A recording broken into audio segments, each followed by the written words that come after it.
The Miz cuts his best promo ever. Becky and Charlotte tear apart the KO show. Kofi Kingston is screwed over once again.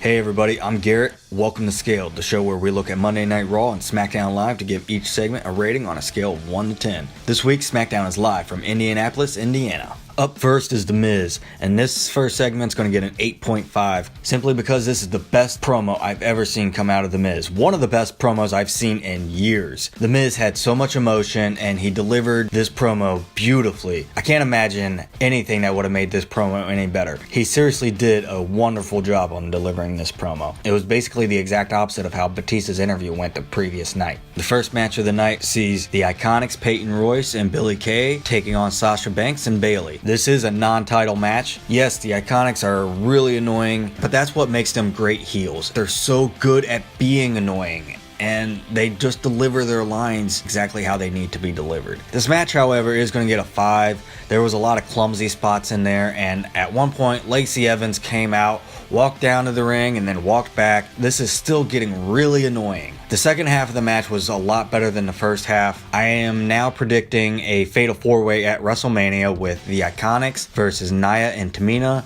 versus Natalya and Beth versus Sasha and Bayley. I am going to make a predictions video on WrestleMania, so keep your eyes open for that. After that, we go backstage. This is the only segment I'm not going to rate tonight because it was so short and really ineffective. Rey Mysterio with his son Dominic, who is all grown up now and is like 2 feet taller than Rey Mysterio. Dominic is by Rey's side when he announces that he's challenging Samoa Joe for the United States Championship at WrestleMania. We go to the KO show. This entire segment's going to get an 8. In this, we see Kevin Owens adding quite a bit of comedy to his character, and he does it well. Like, I'm really enjoying Kevin Owens as a face. I'm just really hoping that he doesn't get shuffled back down to the mid-card and that they keep him in the main event spot, and that whatever match he has at WrestleMania is going to benefit him in the long run. But this segment was pretty much Kevin Owens saying how there's been a lot of talk between Becky, Charlotte, and Ronda. He goes on to say that he believes that he speaks for everyone, and when he says he doesn't want to hear any more talking, he wants to see some action. So both Charlotte and Becky stand up at the exact same time. Charlotte says that she would beat the living hell out of Becky, and Kevin asks for just a second to allow him to exit the ring before Becky gives Charlotte her response, which turns out to be a punch across the face. Charlotte tackles Becky over the table. They have a skirmish that goes to the outside, which is eventually broken up by referees and security, and this is when Becky and Charlotte both start attacking the security guards like Ronda was doing the night before. They keep referring to this as the main event of WrestleMania, but I've also heard Seth Rollins, Brock Lesnar referred to as the main event of WrestleMania. This women's championship match, this triple threat match,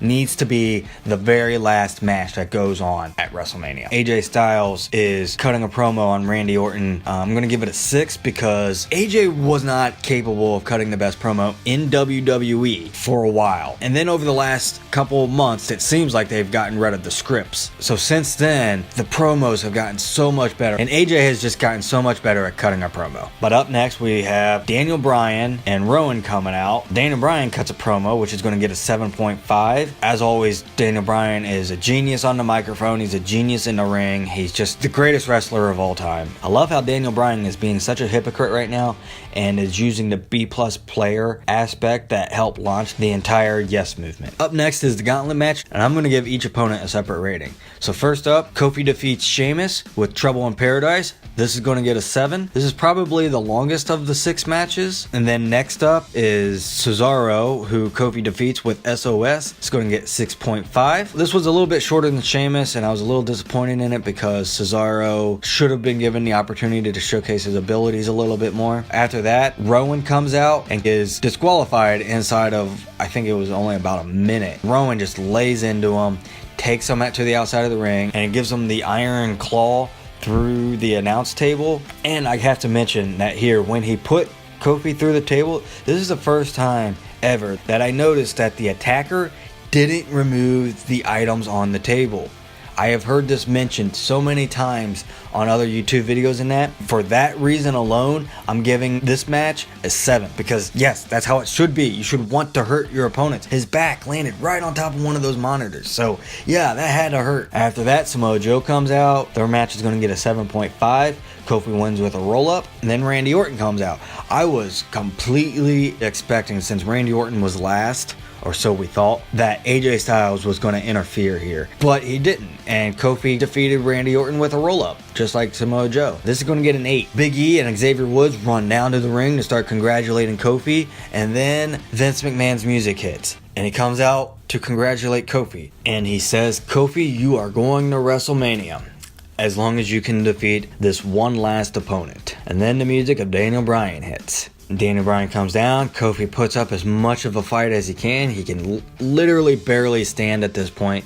I'm going to give this final segment a 7.5. Daniel Bryan wins with the running knee. Throughout the night, it kept going back to the backstage and showing Big E, Xavier Woods watching the match from a monitor backstage.